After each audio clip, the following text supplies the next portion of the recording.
Our parcel was destined to be tucked under a chair at an Orange Order meeting in Crossmaglen, either the following Saturday night or the one after, depending on who'd be in attendance.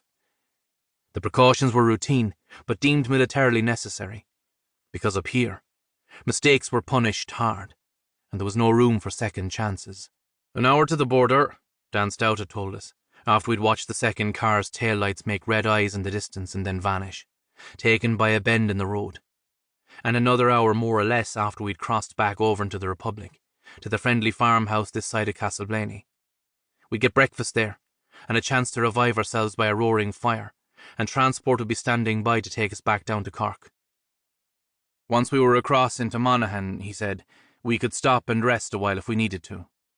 But because of all the recent activity and because of the massive incendiary device that had been discovered a month or so earlier, just before it could take the walls and upper floors off the barracks at Newry, the RUC were on heightened alert for movements anywhere along the border. It was unlikely that the patrols would be out here, but it still paid to be vigilant. The way he'd talked made the crossing sound like nothing at all, but his words hadn't taken the cold of the morning into consideration, or how the soft, stultifying fields pulled at every step until it was like wading in the sea, turning 4 miles into the equivalent of 20, and putting lead in every pocket. Now, an hour in, and the border was somewhere among these fields or patches of woodland, the uneven ground divided along irregular lines by centuries-old ditches or briar-clad stone walls. And even when, somewhere behind the cliff sides of further rain cloud, a winter sun began to drag itself into the sky, my mind was bound fast to the ache in my knees and thighs, and the inferno that had engulfed my lungs. I kept going, because what mattered was getting clear. As badly as I hurt, I still felt reassured by the presence whenever I glanced leftwards of the accompanying silhouettes. Sean Crowley, the nearest man to me, was close to 50 years old and badly out of shape, and I could hear the rasp and squeal of his breathing even from 30-40 yards of distance. I'd begun to crawl up over the next of the uncountable shoulder-high ditches, and was still looking across at Sean and at the lightning backdrop, when a shot rang out. At first, confused, I couldn't place the sound's origin, though it seemed impossibly close, and I glanced stupidly skywards, because something had gone past my face in that direction, hard enough to move the air. Behind it, almost separate, the sound came, the sharp crack in the same instant there and gone, leaving behind a dawn of great stillness, as if the very world had shuddered to a halt. Instinct took over. I lurched on, scrambling up through the bramble and trying to kick away the tendrils of briar that snagged at my ankles. But just as I reached the top of the ditch, something bit at me.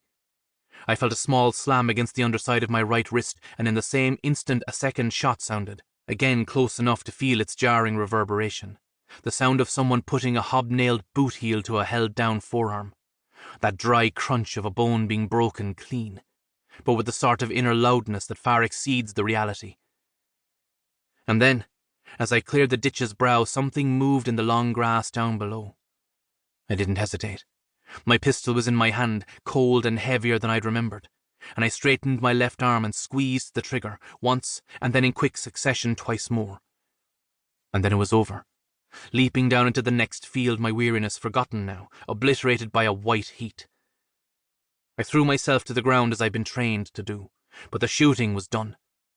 Still I lay there, my lips whispering frozen breaths that fogged the dim quarter light, blurring everything.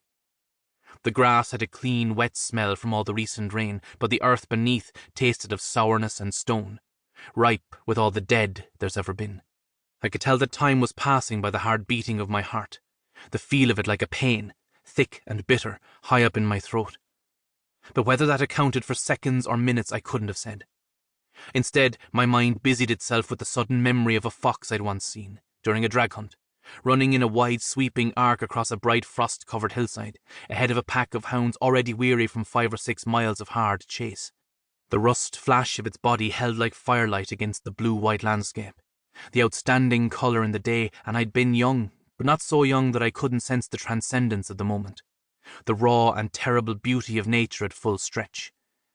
And in the upstairs of the pub, only hours earlier, the girl had shown in much the same way, lustrous and as wild. Campfire embers. She'd watched from across the room, knowing from the overheard whispers who I was or was trying to be, why I'd come here and what I'd committed myself to do.